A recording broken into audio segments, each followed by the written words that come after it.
to my channel, or if you're new here, welcome to my channel. So I just got back from Morocco a couple of days ago. I had the best trip. It was amazing, it was hot, it was busy, it was crazy, it was perfect. I loved it.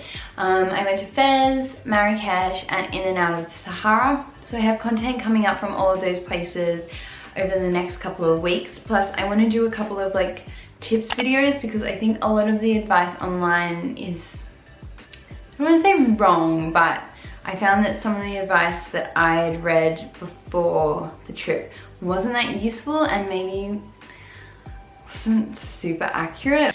But today I thought I would just do a mini haul and then give you my top tips and tricks for bartering in Morocco. So let's get started with the haul. The first thing that I bought was actually in Fez, and it's these pair of slide. They're the Arabic style of shoe. They've got this beautiful detailing on them here, the embossing, and actually even the soles have it. I don't know if you can see that.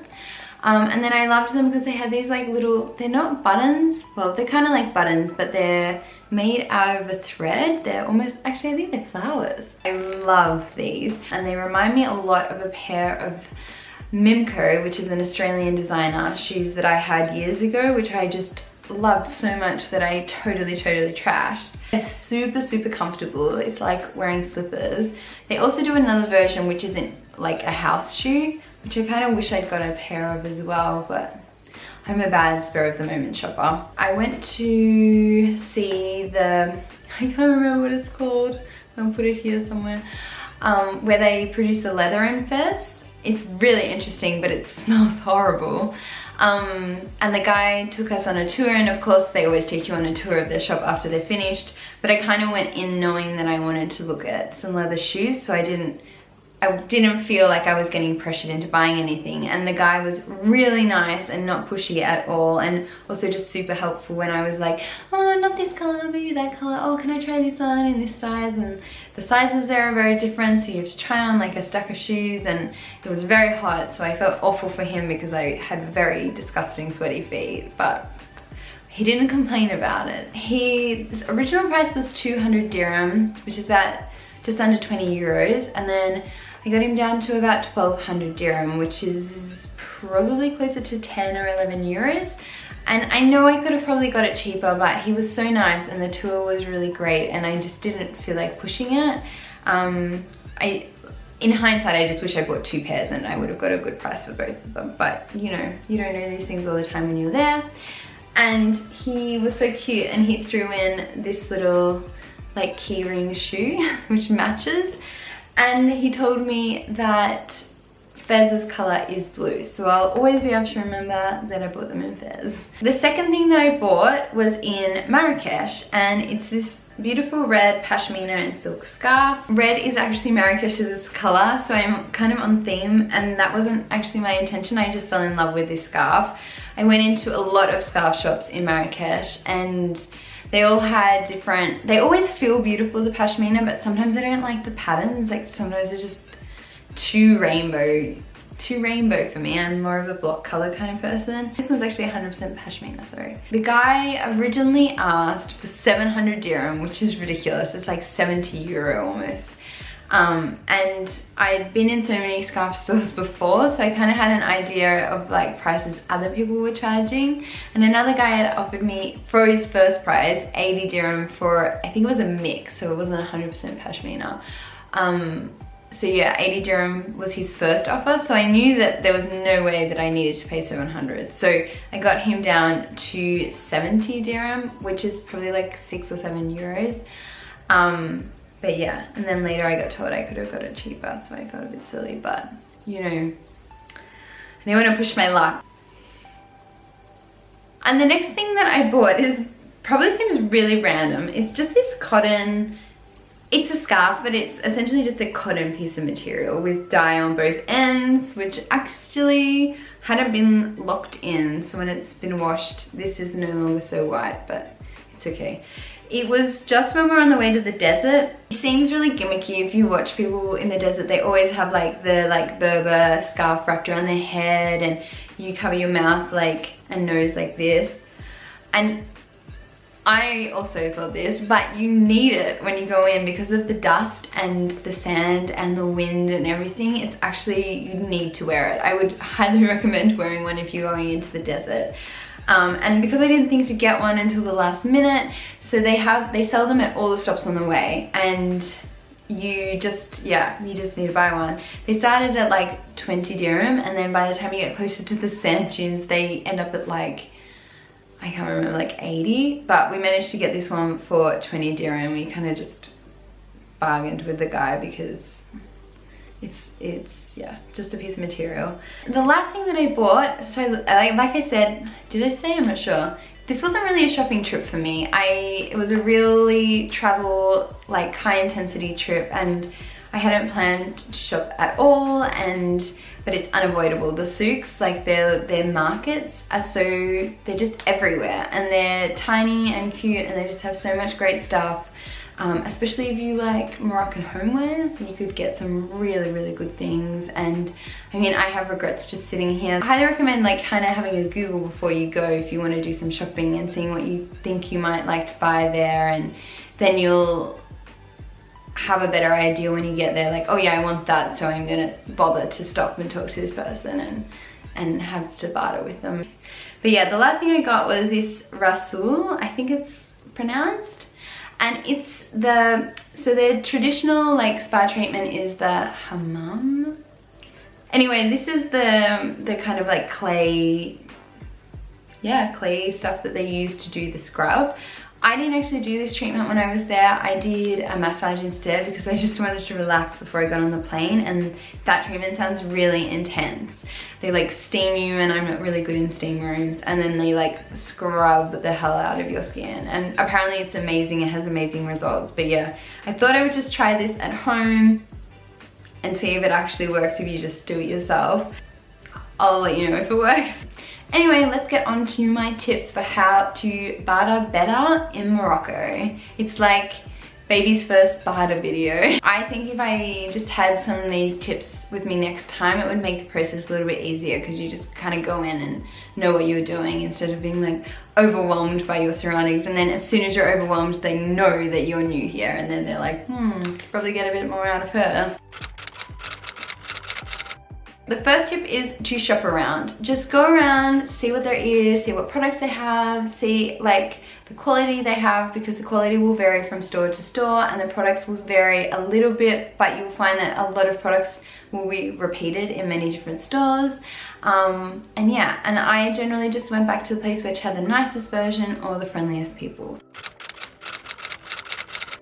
So my next tip is their initial price is their perfect price. They're like, this is the kind of price that I can go and have a siesta now, I can close my shop for the rest of the day, and I don't have to work anymore. It's not the actual price. So like I said with the red scarf, their initial price was 700 dirham. That's 70 euros almost. That's like, I could buy that probably just as cheap in like Australia almost. Maybe not, I'm not sure. I can't remember. Anyway, just keep in mind that whatever they say at first is like their dream like price. So even if you think it's way more expensive than what you can afford, just tell them what you think you can afford, and then, or what you think it's worth, and then kind of work from there, and you'll learn pretty quickly whether it's either like, no, it's just way above your budget, or no, they just are really trying to have a great day. So my next tip leads on, and it's just, don't feel bad. If you know that something's worth 50 dirham and they're trying to sell it to you for 150 dirham, just say no. Especially if you know someone else has bought the same thing for a similar price, or like maybe the person at your Riyadh told you that's what it's worth. A few times I asked them to check, like, because I don't like to cheat anyone. You kind of just get a feel after a while what things are worth. And if they're not agreeing, just leave. Just say no thank you, it's too expensive. And then usually when you start to walk out, that's when they make the deal with you for starters. It's pretty much always when you're like, no, I'm not gonna pay that much. That's when they're like, okay, we'll sell it to you for this much. If you say something that's too low and they're not gonna make a profit off it, they will just stop talking to you. They're not gonna bargain with you if they're not gonna make any money. My My next tip is to, if you can, make a deal. For example, if you know that you're going to buy a scarf for your sister and you want to get one for yourself and maybe one for your mum, try to get them all from the same place, because if you get them all from the same place, the guy is, it's nearly always a guy, the guy is going to give you a discount. Like, you can ask for one and start by bartering for one of them. Like, start saying like, oh, I just want to get this one red scarf, and then when they're not lowering the price enough, or they might offer it to you, like, oh, but if you say like, no, I'm only gonna pay 50 dirham for that, and they might say, well, if you buy 3, I'll give you them for 150. And then you see what I'm saying? Like, you can work the individual price down. Don't buy one scarf from one place and another scarf from another place unless they like don't have what you're looking for. If they do, I definitely recommend buying as much as you can from one salesperson, because you will definitely get a better deal if you buy multiple products. My next tip is to ask for prices in local currency. I don't know, this is just a pet peeve of mine. I hate it when I'm somewhere and they ask me for things in euro or US dollars. Neither of them are my local currency. Then I'm doing a conversion in my head between their price and their currency and euro or US dollars and then Australian dollars, and it's just annoying. But also, they will always say things like 10 dirham is 10 euros, but 10 dirham is actually more like 7 or 8 euros depending on the conversion rate at the time. And if you're paying in euro, you're probably going to pay slightly more than if you're bargaining in the local currency. The next tip I think is really useful if you're like an awkward Anglo turtle like me. Do not get trapped inside their, like, I almost said tienda, inside their little shop, like their little tent shops. Normally you're looking at something on the outside of the shop and they'll always say, come in, come in, come in. And yeah, usually you need to go in, especially if you're like the one buying the thing, you need to go in. But in lots of situations, I would be in looking at the scarves and then Daniel would be on the outside, and then they would try to get us both in so that they could kind of block us in. Not because they're going to do anything, but just because it makes it really awkward for you when you leave, and then you start to feel like obliged to buy something because you get stuck in a conversation that you don't want to be in, especially if you don't actually want to buy the thing that you're looking at. Like, if you change your mind or you didn't know that you wanted it and you're not sure about it, being inside makes it so much harder to leave, and that is when like bad purchases happen. The next tip that I have is to act aloof. Act like you don't want or need anything. As soon as you act like you desperately want something or you love it, like you're like, oh, I really want it, then they know that they can get a higher price from you. Whereas if you're like, yeah, I like it, but I don't need it, or she like Daniel always says, she doesn't need another bag, she doesn't need another one of these, then they usually drop the price more because they know that it's like a harder bar for them to jump for you to actually make the purchase. Whereas if you act like you really desperately want something, they're not going to drop the price. They're way more savvy than you. That's what you need to remember. They know this game way better than you do. So my next tip is that you can barter on almost anything. I didn't really know this until towards the end of my trip, so I didn't take full advantage of it. But we met these amazing Polish people who were probably like a little bit younger than my parents and have done a lot of travel, especially in North Africa and the Middle East. And they were just the best at bartering, and they would barter for everything, and they even managed to get their like tour price down, which I didn't even really think was something you could barter for, so I not really considered it. But they managed to get like a few extra things added into their tour and like transfers and stuff that I would never have even thought to kind of barter for. And my last tip, I just thought I would tell you one of the lines that I found worked really well, and I learned this one off the Polish people. They were bartering with this family who make these beautiful Moroccan rugs, and the rugs are really beautiful, and I'm sure you couldn't get them anywhere near as cheap if in Australia or Europe or whatever, but the price that they started on was always really expensive. It seemed expensive to me. I'm not a rug expert, but yeah, it seemed expensive. And anyway, this couple, they came in, they seemed really aloof. They didn't really seem like they desperately wanted one. They thought it was like just accidental that they were buying something. And the thing that they said was, what can I say? It's just too expensive. Like, this is the highest price I can pay, and anything above it they would say, what can I say, it's just too expensive. And they got exactly the price that they'd offered to start with and the exact product they'd wanted. And then later when I was chatting to them, they told me that actually it's something they've been looking for years. So they went in really wanting something, but not coming across like they wanted it. And then just stuck to their price. Even though it was something that they really wanted, they were like, no, it's too expensive.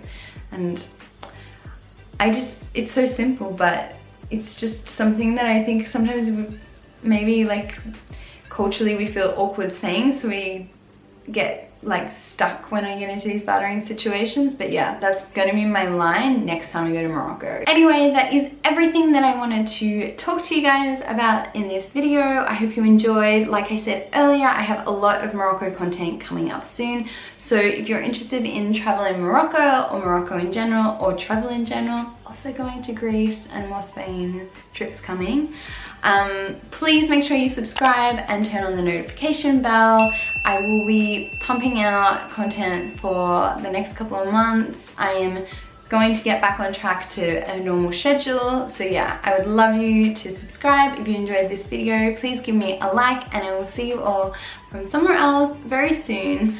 Bye!